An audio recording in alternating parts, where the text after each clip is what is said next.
ஜீவனுள்ள நாட்களெல்லாம் இயேசுவுக்காய் வாழ்வோ, இருப்பதுவோ ஒரு வாழ்வு, அதை அவருக்கு கொடுத்திடுவோ. ஜீவனுள்ள நாட்களெல்லாம் இயேசுவுக்காய் வாழ்வோ, இருப்பதுவோ ஒரு வாழ்வு, அதை அவருக்கு கொடுத்திடுவோம். வாழ்ந்திடுவோம், நாம் வாழ்ந்திடுவோம், இயேசுவுக்காக வாழ்ந்திடுவோம். வாழ்ந்திடுவோம், நாம் வாழ்ந்திடுவோம், இயேசுவுக்காக வாழ்ந்திடுவோம்.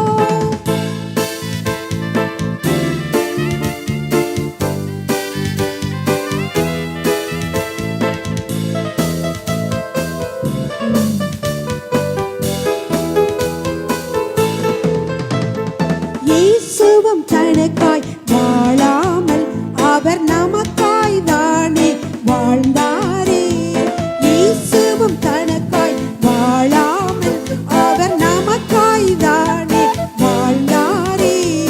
உயிரையும் கூட நமக்கு தந்தாரே, இதற்கு ஈடாய் என்ன செய்வோமே, நாமும் வாழ்ந்திடுவோம் இயேசுவுக்காய். ஜீவனுள்ள நாட்களெல்லாம் இயேசுவுக்காய் வாழ்வோம், இருப்பதுவோ ஒரு வாழ்வு, அதை அவருக்கு கொடுத்திடுவோம்.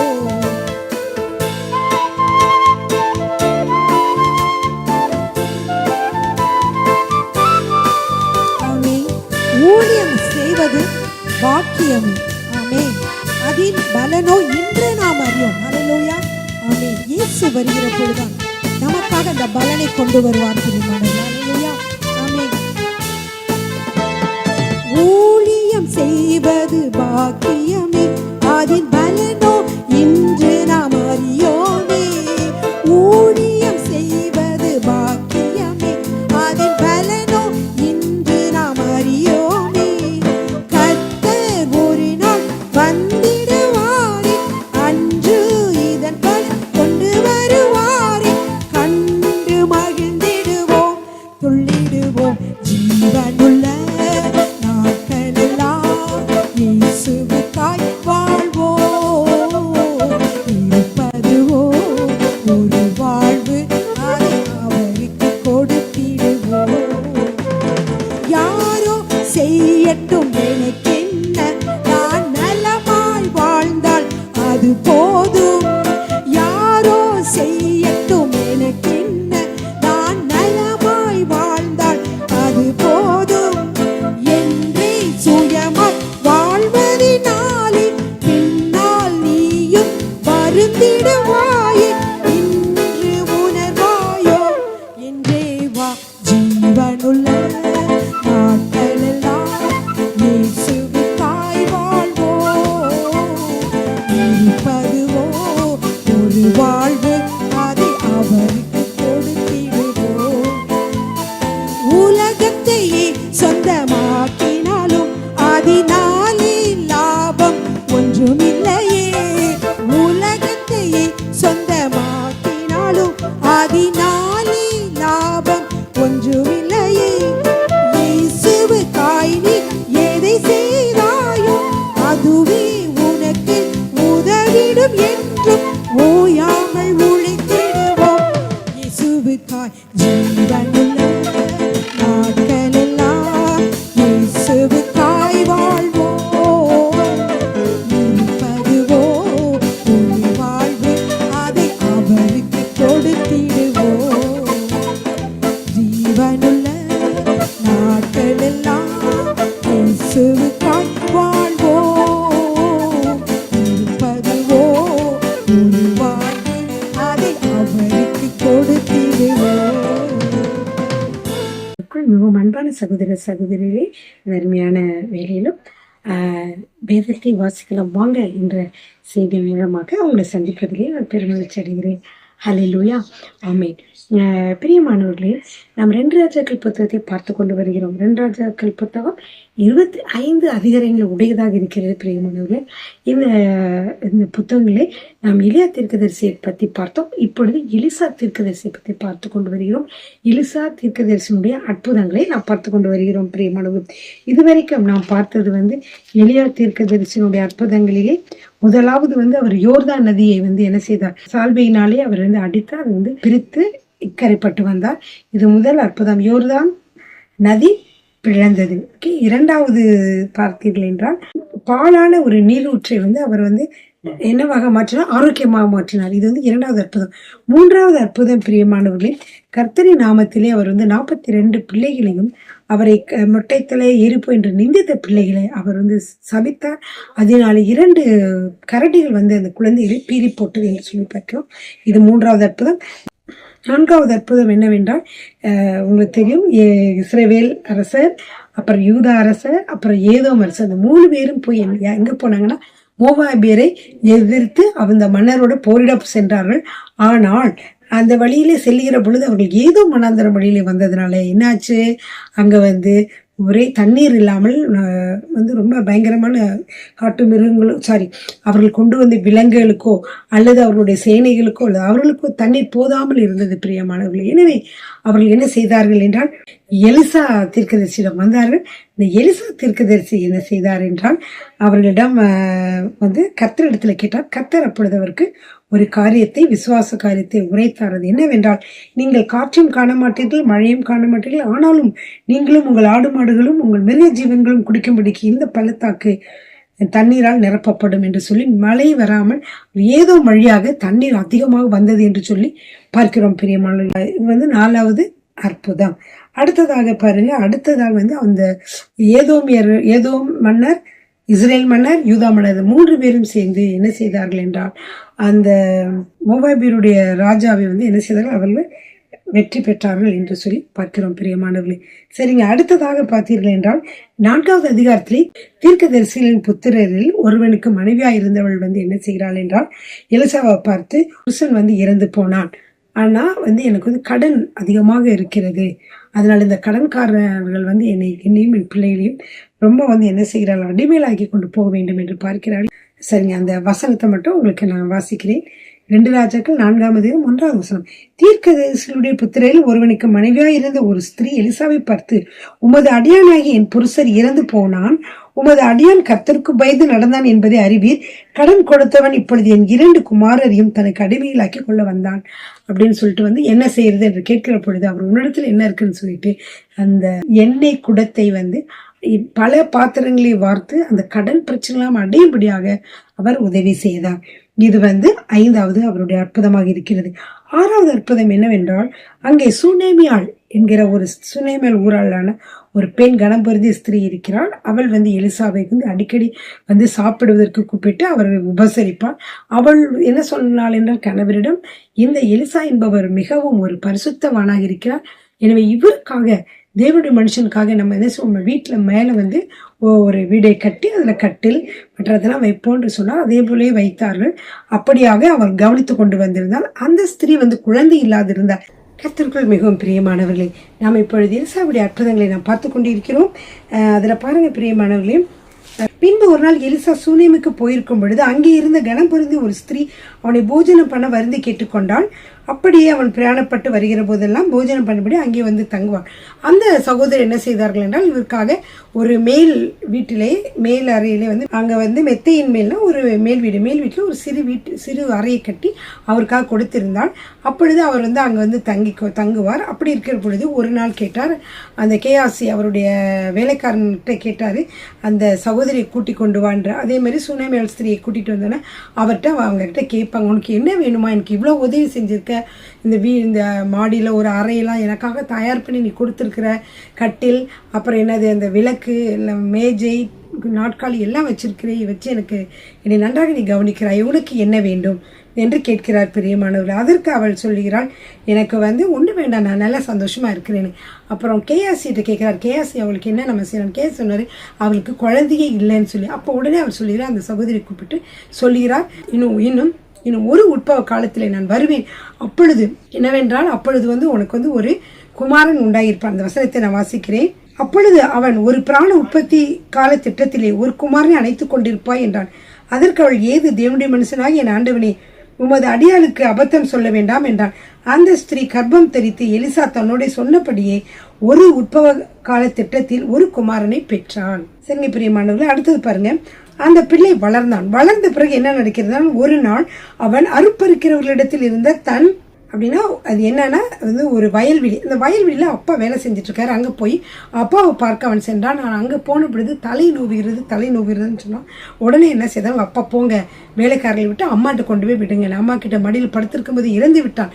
அப்பொழுது உடனே அவன் என்ன செய்தான்? அந்த குழந்தை கொண்டு போய் அந்த மாடியில் கொண்டு போய் அந்த அவர் இருக்கார்ல, அவர் போய் எலிசா தீர்க்கதரிசனுடைய அறையிலே அந்த கட்டிலின் மேலே போட்டு விட்டு இவள் என்ன செய்தால் வேகமாக போய் அவர்கள் எப்பொழுதும் எலிசா கர்மேல் மலையிலே இருப்பார். அங்கே சென்று தயவு செய்து என்னோட வீட்டிற்கு வாருங்கள், என் மகன் இறந்து விட்டான் என்று கூப்பிடுகிறார். அப்பொழுது அவர் என்ன செய்தார் என்றால் கேயாசியை அனுப்புகிறார்.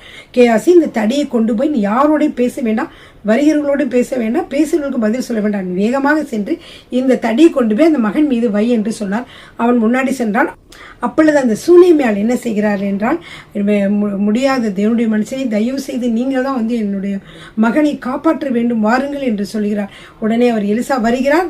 அங்கே போகிற பொழுது அங்கே பார்த்தீர்கள் என்றால் இவர் போய் அவருடைய வேலைக்காரன் கேயாசி அங்கே தடியை அந்த மகன் மீது வைப்பார். அப்பொழுது எந்த உணர்ச்சியும் இல்லவே இல்லை.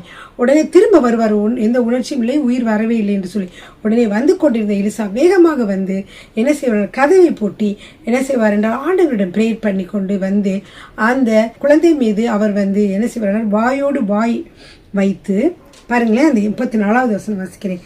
கிட்டே போய் தன் வாய் பிள்ளையின் வாயின் மேலும், தன் கண்கள் அவன் கண்களின் மேலும், தன் உள்ளங்கை அவன் உள்ளங்கையின் மேலும் படும்படியாக அவன் மேல் குப்புறப்படுத்து கொண்டான். அப்பொழுது பிள்ளையின் உடல் அனல் கொண்டது.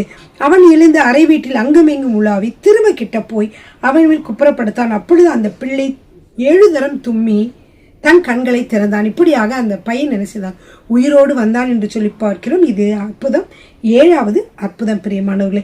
அப்புறம் என்ன செய்யறாங்கன்னா, சூனேமியால் கேயாசி வேலைக்காரன் இருக்கான்லே, அவன் போய் சூனேமியால கூட்டிட்டு இந்தாங்க உங்க குழந்தை எடுத்துக்கொண்டு செல்லுங்கள் என்று சொல்லுகிறான். சரிங்க, அடுத்ததாக நீங்க பார்த்தீர்கள் என்றால் எலிசா கில்காலுக்கு திரும்பி போய் இருக்கையில் அந்த தேசத்திலே பஞ்சம் உண்டாயிற்று.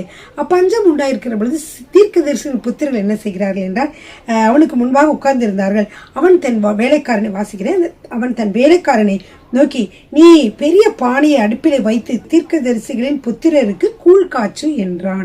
ஒருவன் கீரைகளை பறிக்க வெளியிலே போய் ஒரு பேய் கொம்மட்டி கொடியை கண்டு அதன் காய்களை மடி நிறைய அறுத்து அவைகளை அருந்து கூழ் பானையில் போட்டான். அது இன்னதென்று அவர்களுக்கு தெரியாதிருந்தது. அது பேய் கொம்மட்டி காய், அதுல விஷம் இருக்கிறது. ஆனால் அவனுக்கு தெரியவில்லை, நிறைய காய்கள் காய்த்து கொண்டு இருக்கிறது, இதை போய் நம்ம என்ன செய்யலாம், கூழ்ல காய்ச்சி சாப்பிடலான்னு கொண்டு போனான். சாப்பிட அதை ஜனங்களுக்கு வார்த்தார்கள். அவர்கள் அந்த கூழில் எடுத்து சாப்பிடுகிற பொழுது அது சாப்பிடக்கூடாமல், தேவனுடைய மனுஷனே பானையில் சாவி இருக்கிறதுன்னு எல்லாரும் சப்தமிட்டார்கள். அப்பொழுது அவன் மாவை கொண்டு வர சொல்லி அதை பானையிலே போட்டு ஜனங்கள் சாப்பிடும்படி அவர்களுக்கு வார் என்றான். அப்புறம் பானையிலே தோஷம் இல்லாமல் போயிற்று. இப்படியாக இது ஒரு 8வது அற்புதத்தை அவன் செய்கிறான் பிரியமானவர்கள். அடுத்ததாக ஒரு அற்புதம் 42வது வசனத்திலே, பின்பு பாகால் சலிசாவிலிருந்து ஒரு மனுஷன் தேவனுடைய மனுஷனுக்கு முதற் பலனான வாட்கோதுமையின் 20 அப்பங்களையும் தாழ் கதிர்களையும் கொண்டு வந்தான். தெரியுமில்ல உங்களுக்கு, இந்த முதற் பலனா இருந்துச்சுன்னா அந்த கதிரில இருந்து கொண்டு வந்த மாவை கொண்டு அவர் என்ன செய்வார்கள்? அப்பங்களாக சுட்டு கொடுப்பார்கள். இந்த தாழ் கதிர்களையும் கொண்டு கொடுப்பார்கள். அப்படியே கொண்டு வந்தான். அப்பொழுது அவன் ஜனங்களுக்கு சாப்பிட கொடு என்றான். அதற்கு அவனுடைய பணிவிடைக்காரன், இதை நான் 100 பேருக்கு முன்பு வைப்பது எப்படி என்றான். அதற்கு அவன், அதை ஜனங்களுக்கு சாப்பிட கொடு, சாப்பிட்ட பிற்பாடு இன்னும் மீதி உண்டாயிருக்கும் என்று கர்த்தர் சொல்லுகிறார் என்றார். அப்பொழுது அவர்களுக்கு முன்பாக அதை வைத்தான். கர்த்தருடைய வார்த்தையின்படியே அவர்கள் சாப்பிட்டதுமின்றி மீதியும் இருந்தது. ஹல்லேலூயா, ஆமென். பிரியமானவர்களே, அப்படியாக இங்கே ஒரு 9வதாக ஒரு அற்புதம் நடக்கிறது. சரிங்க, அடுத்து 5ஆம் அதிகாரத்தை பார்க்கலாம். சீரிய ராஜாவின் படைத்தலைவனாகிய நாகமான் என்பவன் தன் ஆண்டவனிடத்தில் பெரிய மனுஷனும் எண்ணிக்கை உள்ளவனுமாய் இருந்தான். அவனை கொண்டு கர்த்தர் சீரியாவுக்கு ரட்சிப்பை கட்டளையிட்டார். மகா பராக்கிரமசாலியான அவனும் குஷ்டரோகியாய் இருந்தான்னு சொல்லி பார்க்கிறோம். சீரியாவிலிருந்து தண்டுகள் புறப்பட்டு இஸ்ரவேல் தேசத்திலிருந்து ஒரு சிறு பெண்ணை சிறைப்பிடித்து கொண்டு வந்திருந்தார்கள். அவள் நாகமானின் மனைவிக்கு பணிவிடை செய்து கொண்டிருந்தாள். இந்த நாகமான் யாரு? சீரிய ராஜாவின் படை தலைவன் தான் இந்த நாகமான். அவனுடைய வீட்டில் ஒரு சிறு பெண் வேலைக்காரியாக இருந்தால். அவள் இஸ்ரவேலிலிருந்து பிடித்து கொண்டு வரப்பட்ட கைதி. ஆனால் அவள் என்ன சொன்னாள் என்றால், இந்த தன் நாச்சியாரை பார்த்து, நாச்சியார்னா அந்த எஜமானியம்மாவை பார்த்து, என் ஆண்டவன் சமாரியாவில் இருக்கிற தீர்க்கதரிசியின் இடத்தில் போவாரானால் நலமாயிருக்கும், அவர் இவருடைய குஷ்டரோகத்தை நீக்கி விடுவார் என்றாள். அப்பொழுது அவன் போய் இஸ்ரவேல் தேசத்து பெண் இன்ன பிரகாரமாய் சொல்கிறார் என்று தன் ஆண்டவனிடத்தில் அறிவித்தான். அப்பொழுது சீரியா ராஜா சொல்ற, நல்லது போகலாம், இஸ்ரவேல் ராஜாவுக்கு நான் ஒரு நிருபம் எழுதி தருகிறேன் அப்படின்னு சீரியா அரசரும் சொல்லுகிறார். அப்படி அவன் தன் கையில 10 தாலந்து வெள்ளியும் 6000 சேக்கல் நிறை பொன்னையும் 10 மாற்று வஸ்திரங்களையும் எடுத்துக்கொண்டு போய் இஸ்ரவேல் ராஜாவினிடத்தில் அந்த நிருபத்தை கொடுத்தான். அதில் இருந்து அந்த நிருபத்தை, உம்மிடத்தில் என் ஊழியக்காரனாகிய நாகமான் கொண்டு வருவான், நீர் அவன் குஷ்டரோகத்தை நீக்கிவிட அவனை உம்மிடத்தில் அனுப்பியிருக்கேன் என்று எழுதியிருந்தது. இதை என்ன செய்தார்? அவர் கொண்டு போய் இஸ்ரவேல் ராஜாட்ட கொடுத்தார். இஸ்ரவேல் ராஜா இதை படித்த பொழுது அந்த அவருடைய ஆடையெல்லாம் என்ன செய்து கொண்டார்? கிழித்து கொண்டு, ஒரு மனுஷனை அவன் குஷ்டரோகத்தின்று நீக்கிவிட வேண்டும் என்று அவன் என்னிடத்தில் நிருபம் அனுப்புகிறதற்கு கொல்லவும் உயிர்ப்பிக்கவும் நான் தேவனா? இவன் என்னை விரோதிக்க சமயம் தேடுகிறான் என்பதை சிந்தித்து பாருங்கள் அப்படின்னு சொல்லி என்ன சொல்லுகிறான். அப்படியே அவன் பயப்படுகிறான். பிரியமானவர்களே, அப்பொழுது இஸ்ரவேல் ராஜா தன் வஸ்திரங்களை கிழித்து கொண்ட செய்தியை தேவனுடைய மனுஷனாகிய எலிசா கேட்ட பொழுது அவன், நீர் உம்முடைய வஸ்திரங்களை கிழித்துக் கொள்வானேன், அவன் என்னிடத்தில் இஸ்ரவேலிலே தீர்க்கதரிசி உண்டென்பதை அறிந்து கொள்ளட்டும் என்று ராஜாவுக்கு சொல்லி அனுப்பினான். அப்படியே நாகமான் தன் குதிரைகளோடும் தன் ரதங்களோடும் எலிசாவின் வாசற்படியிலே நின்றான். அப்பொழுது எலியா அவனிடத்தில் ஆள் அனுப்பி, நீ போய் யோர்தானில் 7 தரம் ஸ்நானம் பண்ணு, அப்பொழுது உன் மாமிசம் மாறி சுத்தமாவா என்று சொன்னான். அதற்கு நாகமான் கடும் கோபம் கொண்டு புறப்பட்டு போய் அவன் வெளியிலே நின்று என் தேவனாய் கர்த்தருடைய நாமத்தை தொழுது தன் தேவனாய கர்த்தருடைய நாமத்தை தொழுது தன் கையினால் அந்த இடத்தை தடவி இவ்விதமாக குஷ்டரோகத்தை நீக்கி விடுவான் என்று எனக்குள் நினைத்திருந்தேன். நான் ஸ்நானம் பண்ணி சுத்தமாகிறதற்கு இஸ்ரவேலின் தண்ணீர்கள் எல்லாவற்றை பார்க்கலும் தமஸ்குவின் நதியாகிய ஆப்னாவும் பர்பாரும் நல்லதல்லவோ என்று சொல்லி உக்கிரத்தோடு திரும்பி போனான். அவன் ஊழியக்காரன் சமீபத்தில் அவனை நோக்கி, தகப்பனே, அந்த தீர்க்கதரிசி ஒரு பெரிய காரியத்தை செய்ய உமக்கு சொல்லி இருந்தால் நீ அதை செய்வீர் அல்லவா? ஸ்நானம் பண்ணும், அப்படி சுத்தமாவீர் என்று அவர் உம்மோடு சொல்லும் போது அதை செய்ய வேண்டியது எத்தனை அதிகம் என்று சொன்னாங்க. ரொம்ப சிம்பிளானது. போய் அவர் 7 தரம் மூழ்கி ஸ்நானம் பண்ணுன்னு சொன்னாங்க. இதுக்கே நீங்க கோபப்பட்டு வந்துட்டீங்க அப்படின்னு சொல்றாங்க. சொல்லுகிற பொழுது அவன் உடனே என்ன செய்யறான் என்றால், அப்பொழுது அவன் இறங்கி தேவனுடைய மனுஷன் வார்த்தையின்படியே யோர்தானில் 7 தரம் முழுகின பொழுது அந்த மாமிசம் ஒரு சிறு பிள்ளையின் மாம்சத்தை போல மாறி அவன் சுத்தமானான். பிரியமானவர்கள், இப்படியாகவே என்ன செய்தார்? நாகமானுக்கு சுத்தமானான் என்று சொல்லி பார்க்கிறோம். அப்பொழுது அவன் தன் கூட்டத்தோடெல்லாம் தேவனுடைய மனுஷனுக்கு திரும்பி அவனுக்கு முன்பாக நின்று, இதோ இஸ்ரவேலிலே இருக்கிற தேவனை தவிர பூமி எங்கும் வேறு தேவன் இல்லை என்பதை அறிந்தேன். இப்பொழுதும் உமது அடியான் கையில் ஒரு காணிக்கை வாங்கி கொள்ள வேண்டும் சொல்றார்.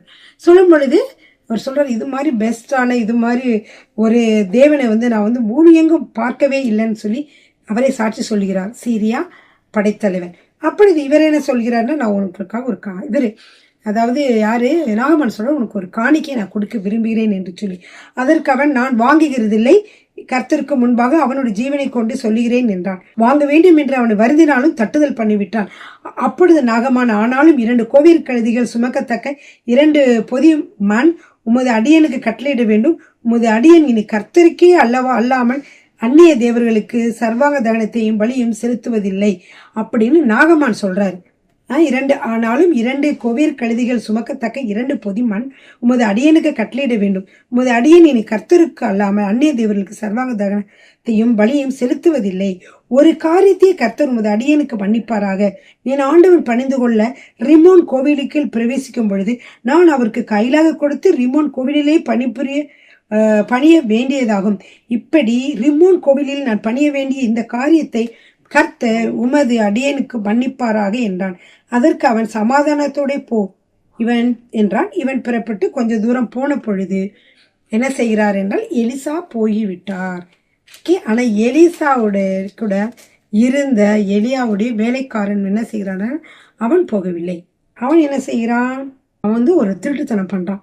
என்ன பண்றான், அவரு எஜமான் போனதுக்கு அப்புறம் திரும்பமாக வந்து அந்த பொருட்கள் எல்லாம் இவர் வந்து கேட்கிறார் என்று சொல்லி, அதாவது எலிசா கேட்கிறார் என்று சொல்லி பொய்யாக சொல்லி கேட்ட பொழுது என்ன செய்யுங்கிறாங்க, இதெல்லாம் கொடுத்து அனுப்பிறான். அப்ப நாகமன் தயவு செய்து 2 தாளந்து வாங்கிக்கொள் என்று சொல்லி அவனை வருந்தி 2 தாளந்து வெள்ளி 2 பைகளில் 2 மாற்று வஸ்திரங்களோட கட்டி அவனுக்கு முன்பாக சுமந்து போக தன் வேலைக்காரன் 2 பேர் மேல் வைத்தான். அவன் மேட்டணியில் வந்தபோது அவன் அதை அவர்கள் கையில் இருந்து வாங்கி வீட்டிலே வைத்து அந்த மனுஷரை அனுப்பிவிட்டான். அவர்கள் போய்விட்டார்கள். இடையிலேயே அவன் என்ன செய்யறான், கேஸ் அவன் வீட்டுல கொண்டு போய் அந்த பொருட்களை வைத்துக் கொள்கிறான். வேலைக்காரங்களை அனுப்பிவிட்டான். பின்பு அவன் உள்ளே போய் தன் எஜமானுக்கு முன்பாக நின்றான். கேயாசியே, எங்கிருந்து வந்தாய் என்று எலிசா அவனை கேட்டதற்கு அவன், உமது அடியான் எங்கும் போகவில்லை என்றான். அப்பொழுது ஒரு அற்புதம் நடக்கிறது பாருங்க பிரியமானவர்களே. அப்பொழுது அவன் இவனை பார்த்து, இந்த மனுஷன் உனக்கு எதிர்கொண்டு வர தன் ரதத்திலிருந்து இறங்கி திரும்புகிற போது என் மனம் உன்னுடனே கூட செல்லவில்லையா? பணத்தை வாங்குகிறதற்கும் வஸ்திரங்களையும் ஒழுங்கு தூப்புகளையும் திராட்சை தோட்டங்களையும் ஆடு மாடுகளையும் வேலைக்காரர்களையும் வாங்குகிறதற்கும் இது காலமா? ஆகையால் நாகமானின் குஷ்டரோகம் உன்னையும் உன் சந்ததியாரையும் என்றைக்கும் பிடித்திருக்கும் என்றான். உடனே அவன் உறைந்த மழை நிறமான குஷ்டரோகியாகி அவன் சமூகத்தை விட்டு புறப்பட்டு போனான். இது 11வது அற்புதம் பிரியமானவர்களே. தீர்க்கதரிசி புத்தகத்தில் ஒவ்வொரு தடவையும் ஒரு அற்புதத்தை செய்து கொண்டே இருக்கார் பிரியமானவர்களே. 6ஆம் அதிகாரத்திலே வந்து அவர்களுக்காக ஒரு அற்புதம் செய்கிறார். என்ன செய்கிறார் என்றால், தீர்க்கதரிசி புத்தகங்கள் என்ன சொல்றாங்கன்னா, எங்களுக்கு வந்து குடியிருக்கிறதுக்கு இந்த இடம் எங்களுக்கு நெருக்கமாக இருக்கிறது, ஆனால் நாங்கள் யோர்தான் மட்டும் போய் அவ்விடத்தில் ஒவ்வொரு உத்தரத்தை வெட்டி குடியிருக்க அங்கே எங்களுக்கு ஒரு இடத்தை உண்டாக்குவோம் வா என்றார்கள். அதற்கு அவன், போங்கள் போய் செய்யுங்கன்னு சொல்றாரு.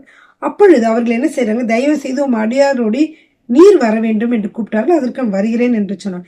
அவர்களுடைய கூட போனான். அங்கே அவர்கள் யோர்தான் நதி அருகே மரங்களை வந்து வெட்டுறாங்க. அப்படி மரங்களை வெட்டி கொண்டிருக்கிற பொழுது ஒருவனுடைய கோடாரியானது அங்க தண்ணீர்லேயே விழுந்து விட்டது. அந்த அற்புதத்தை வாசிக்கிறேன். 6ஆம் அதிகாரம் 4-5.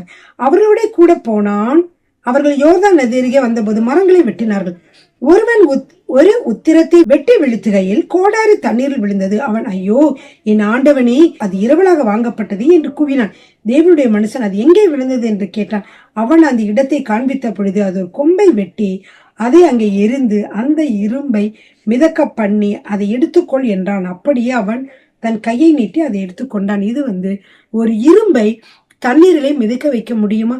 அது அடியில் விழுந்து கிடக்குது. இவர் கொம்பை வெட்டி போட்ட உடனே அது என்ன செஞ்சுன்னா, அந்த இரும்பானது மிதந்து வந்ததை பார்க்கிறோம். உடனே எடுத்து என்ன செய்தார், அந்த உரியவன் கிட்ட அவரை எலிசா கொடுக்கிறான். இது வந்து 12வது அற்புதமாக இருக்கிறது பிரியமானவர்களே.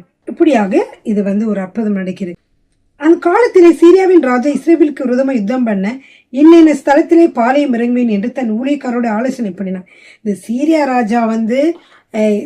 ராஜா என்ன செய்தார்னா, நம்ம வந்து எந்த இடத்துல பாளையம் இறங்கி எப்படியெல்லாம் போர் செய்யலாம்னு திட்டங்கள் போடுகிறார். அவர் அவங்க திட்டங்கள் போட்டுக்கொண்டு இருந்த பொழுது அப்பொழுது இஸ்ரவேல் ராஜா தேவனுடைய மனுஷன் தன்னை எச்சரித்து தனக்கு குறித்து சொன்ன ஸ்தலத்திற்கு மனுஷரை அனுப்பி பார்த்து எச்சரிக்கையா இருந்து இப்படி அநேகம் தரம் என்ன செய்தான், தன்னை காத்து கொண்டான் இந்த இஸ்ரவேல் ராஜா. யாருனால? எலிசாவினால. இந்த காரியத்தின் நிமித்தம் சீரிய ராஜாவின் இருதயம் குழம்பி அவன் தன் ஊழியக்காரை அழைத்து, நம்முடையவர்கள் இஸ்ரவேலின் ராஜாவுக்கு உளவாளி இருக்கிறவன் யார் என்று நீங்கள் எனக்கு அறிவிக்க மாட்டீர்களா என்று கேட்டான். அப்பொழுது அவன் ஊழியக்காரர் ஒருவன், அப்படி இல்லை என் ஆண்டவனாகி ராஜாவே, நீர் உம்முடைய பள்ளி அறையிலே பேசுகிற வார்த்தைகளையும் இஸ்ரவேலில் இருக்கிற தீர்க்கதரிசியாகிய எலிசா இஸ்ரவேலின் ராஜாவுக்கு அறிவிப்பான் என்றான். அப்பொழுது அவன், நான் மனுஷரை அனுப்பி அவனை பிடிக்கும்படி நீங்கள் போய் அவன் எங்கே இருக்கிறான் என்று பாருங்கள் என்றான். அவன் தோத்தானில் இருக்கிறான் என்று அவனுக்கு அறிவிக்கப்பட்டது. இப்படியாக அவர்கள் வந்து கண்டுபிடிச்சு வராங்க பிரியமானவர்களே. அப்பொழுது அவன் எங்கள் குதிரைகளையும் ரதங்களையும் பலத்த இராணுவத்தையும் அனுப்பினான். அவர்கள் ராக்காலத்தில் வந்து பட்டணத்தை வளைந்து கொண்டார்கள். இப்படி எலிசாவை பிடிக்கிறதுக்காக போறாங்க. தேவனுடைய மனுஷனின் வேலைக்காரன் அதிகாலமே எழுந்து வெளியே புறப்படுகையில் இதோ ராணுவம் குதிரைகளும் ரதங்களும் பட்டணத்தை சுற்றி கொண்டிருக்க கண்டார்கள். அப்பொழுது வேலைக்காரன் அவனை நோக்கி, ஐயோ என் ஆண்டவனை என்ன செய்வோம் என்றான். அதற்கு அவன், பயப்படாதே, அவர்களோடு இருக்கிறவர்களை பார்க்கிறோம், நம்மோடு இருக்கிறவர்கள் அதிகம் என்றான். அப்பொழுது எலிசா விண்ணப்பம் பண்ணி, கர்த்தாவே, இவன் பார்க்கும்படிக்கு இவன் கண்களை திறந்தருளும் என்றான். உடனே கர்த்தர் அந்த வேலைக்காரன் கண்களை திறந்தார். இதோ எலிசாவை சுற்றிலும் அக்கினிமயமான குதிரைகளாலும் ரதங்களாலும் அந்த மலை நிறைந்திருக்கிறதை அவன் கண்டான். மழை முழுவதும் நிறைந்திருக்கிறது, எலிசாவை சுற்றிலும் இருக்கிறது என்று சொல்லி பார்க்கிறான். பிரியமானவர்கள், இப்படிப்பட்ட ஒரு அற்புதத்தை எலிசா செய்கிறார். அதாவது இந்த கண்கள் அவருக்கு தெரியல, ஆனா எலிசாவுக்கு தெரியுது. எலிசா வேலைக்காரனும் பார்க்கும்படியாக கண்களை திறக்கிறார். அவர்கள் அவனிடத்தில் வருகையில் எலிசா கர்த்தரை நோக்கி விண்ணப்பம்படி இந்த ஜனங்களுக்கு கண் மயக்கம் உண்டாக்கும்படி செய்யும் என்றான். எலிசாவுடைய வார்த்தையின்படியே அவர்களுக்கு கண் மயக்கம் உண்டாக்கும்படி செய்தார். இது 13வது அற்புதம். அப்பொழுது எலிசா அவர்களை நோக்கி, இது வழி அல்ல, இது பட்டணமும் அல்ல, என் பிறகே வாருங்கள், நீங்கள் தேடுகிற மனுஷனிடத்தில் நான் உங்களை வழிநடத்தும் என்று சொல்லி அவர்களை சமாரியாவுக்கு அழைத்து கொண்டு போனான். அவள் கண்ணு தெரியல, ஒண்ணும் தெரியல, மயக்கத்தோடு இருக்கிறார்கள். அப்படிப்பட்டவர்கள், வாங்க நான் உங்களை கூட்டிட்டு போறேன்னு சொல்லி எங்கே கூட்டிட்டு போறேன்? சமாரியாவுக்கே கூட்டிட்டு போனான். அவர்கள் சமாரியாவில் வந்த பொழுது எலிசா, கர்த்தாவே, இவர்கள் பார்க்கும்படி இவர்கள் கண்களை திறந்தரணும் என்றான். பார்க்கும்படிக்கு கர்த்தர் அவர்கள் கண்களை திறக்கும் பொழுது இதோ அவர்கள் சமாரியாவின் நடுவிலே இருந்தார்கள். இவர்கள் நேரம் குருட்டாட்டம் முடிச்ச மாதிரி கண் மயக்கத்தோடு இருந்தார்கள். இப்பொழுது அவர்கள் பார்த்தார்கள். இஸ்ரவேலின் ராஜா அவர்களை கண்டபோது எலிசாவை பார்த்து, என் தகப்பனே, நான் அவர்களை வெட்டி போடலாமா என்று கேட்டான்.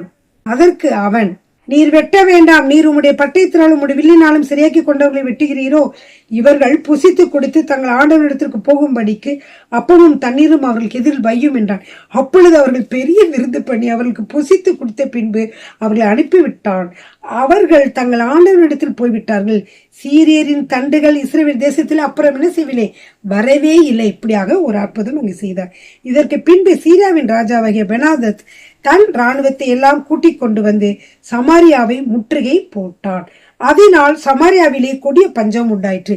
பிரியமானவர்களே, இன்னும் அநேக விதமான அற்புதங்கள் இருக்கிறது.